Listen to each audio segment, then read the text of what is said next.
back to Day Planner. It's another busy week for the West Coast as the stormy pattern continues there. Yeah, today the Northwest in particular seeing a mixture of rain and mostly snow.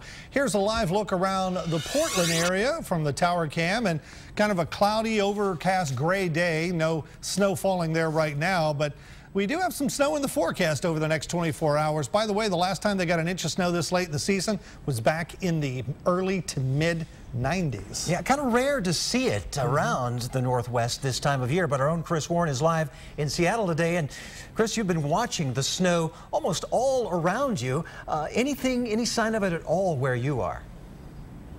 I think I saw one flake, Nick, but we're really not expecting it to start here in earnest for a few more hours. Yeah, it's starting to close in all around us, over on the eastern suburbs, also to the north and even to the south. We're just kind of waiting for it all to fill in. The wind's starting to pick up. That's a sign also that things are starting to change. We have seen several inches of snow in the counties north of us, and we've seen roads deteriorate there. And so now we're taking a look at what's being done here. And with us right now, Rick Sheridan here with the Seattle Department of Transportation. And we talk about what is being done.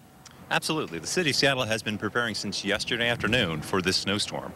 We started off with brining our streets, which is laying down a salt solution to make sure the snow and ice won't actually adhere to the roadway. We've got 30 plows out around the city of Seattle prepared for when this snowstorm actually does hit in earnest. Now, what do you think is the biggest challenge? We're standing on a hill, and we've seen the video of cars going down. What's your biggest challenge going forward with this storm? Well, as you know, Seattle is a city of hills and bridges, and those are the two things that cause us the greatest problems during snowstorms. Elevated structures like our viaducts, like our bridges, really are prone to freezing early. And then, of course, you have some of the elevations like Queen Anne, where it's a pretty steep incline to get up. So those are areas where we focus a lot of attention, because if we can keep them clear of snow and ice, we can keep the roadway system open. Now, you're with the city of Seattle. What else is being done with other agencies? So we coordinate closely with the State Department of Transportation as well as the Metro Transit agencies that work throughout the county area. So we're working with WashDOT as they do their work on I-5 to keep that major roadway open. And of course with our transit partners, because their trackway is our street system. So we want to make sure buses can continue to move so people can get home. Okay, we're ready for this, but we want to make sure people at home are ready when they're driving around. What is the worst case scenario? What do you not want to see happen out of this storm?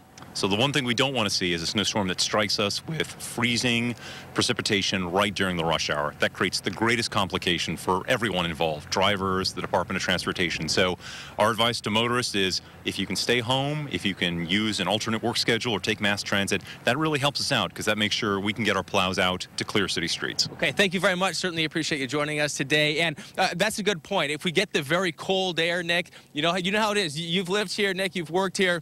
You get that very cold air coming down from the north. If that happens before rush hour and you get a quick freeze, we could have some big problems. So the best case scenario also on the other side of things would be if that holds off until everybody gets home. But we're just going to have to wait and see, because even these heavy showers that we could see in the metro area could cause some pretty big problems. All right, thank you, Chris. And you are exactly right. I know from experience, I do not want to get caught out in that kind of weather, although a lot of people already have. I mean, we've seen snow here north of Seattle, 5-6 inches there around Mount Vernon already that's accumulated, and as much as a couple of inches of that accumulated in just a half hour's time.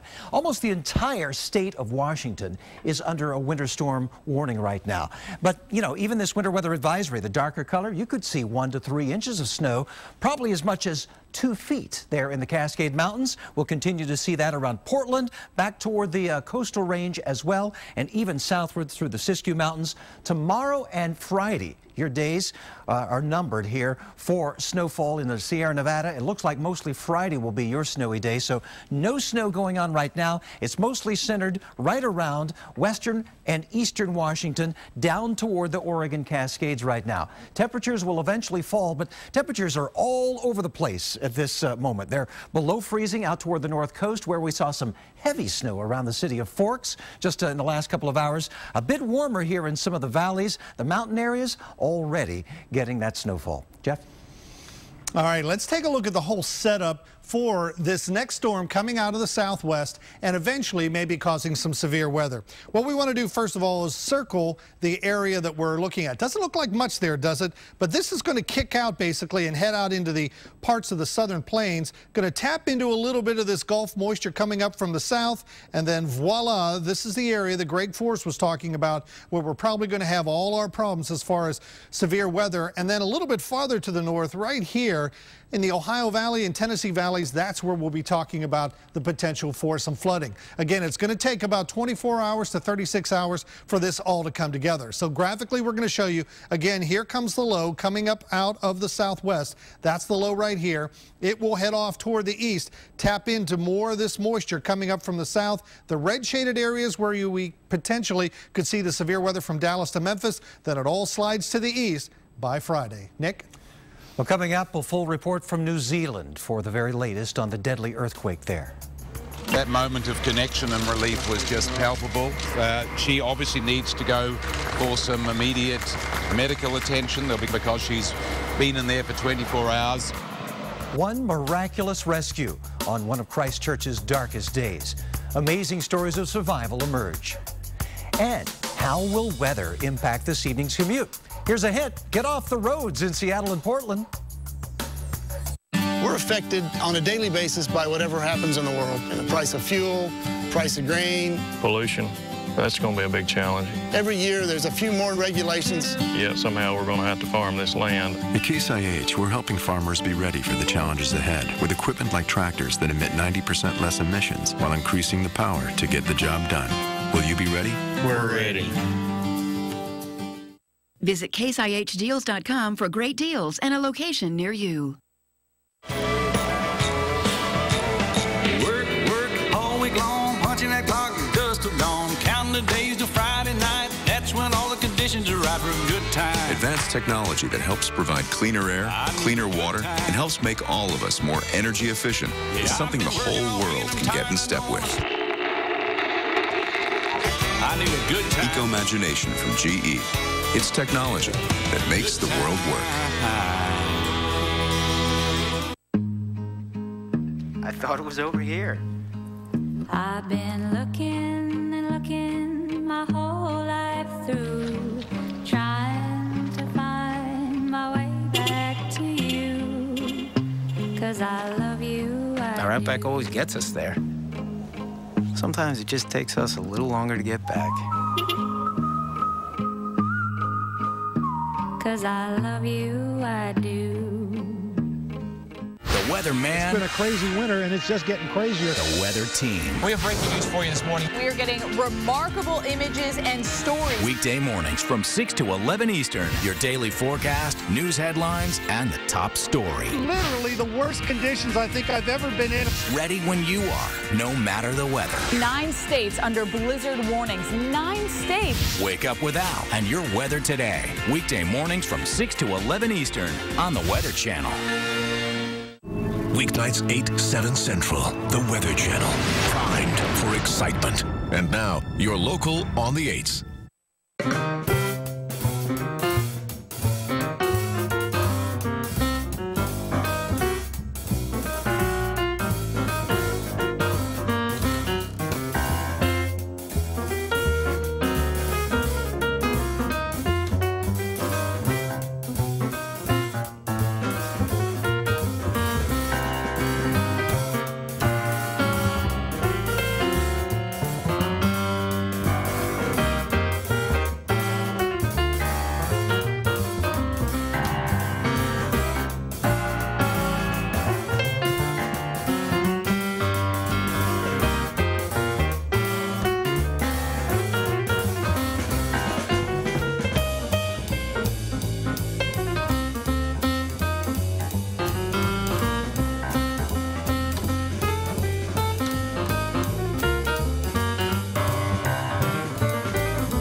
Rescuers in New Zealand are still searching through the rubble today as they look for some 300 people believed still missing after an earthquake in Christchurch. NBC's Sarah James has more from Littleton, New Zealand, about 10 miles outside Christchurch. I'm here in Littleton, the tiny coastal village that was the epicenter of this massive 6.3 earthquake. The signs of the devastation right behind me. Nevertheless, as difficult as things are here, they are far worse in nearby Christchurch. The rescue effort there is underway, and indeed there was some hope today as some survivors were pulled from the rubble, and that really gave rescue workers the boost that they needed. Because the numbers are tough. 75 people confirmed dead. Another 300 people are missing. And so it is a harrowing time in Christchurch. Meantime, aftershocks continue to roll, some of them 4.5, 5.0. This makes things incredibly difficult for the rescue workers, and it also means that some buildings which are already cracked are in danger of collapse. The police commissioner warned today about a 26-story hotel which is in danger of falling down, sitting at a steep incline and sinking into its very foundations. The most important questions now are keeping people safe, keeping them out of the central business district, which is really like a ghost town, and also providing important materials. Obviously, people need water. 80% of the city is still without water. There are gas main ruptures. There are fires in certain areas. Roads are buckled. Traffic is very difficult to get around the city.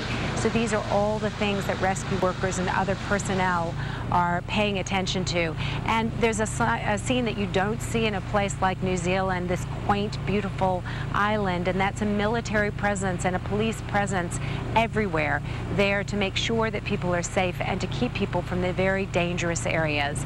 It is going to be some tough days ahead, but the people of Christchurch are resilient. Back to you.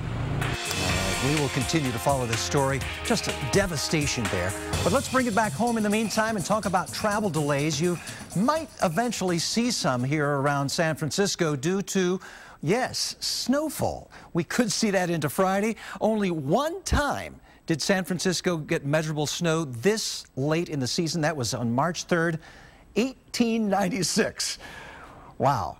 You might even see some measurable snow, and we'll go down to the record book. Certainly going to see some on the mountaintops, and we're seeing some around the mountaintops here into the Cascades of Washington and Oregon. And unfortunately, we have seen some accidents, particularly north of Seattle today, with as much as 6 inches of snow that has already fallen there. I-5 north of Seattle still could be snowy.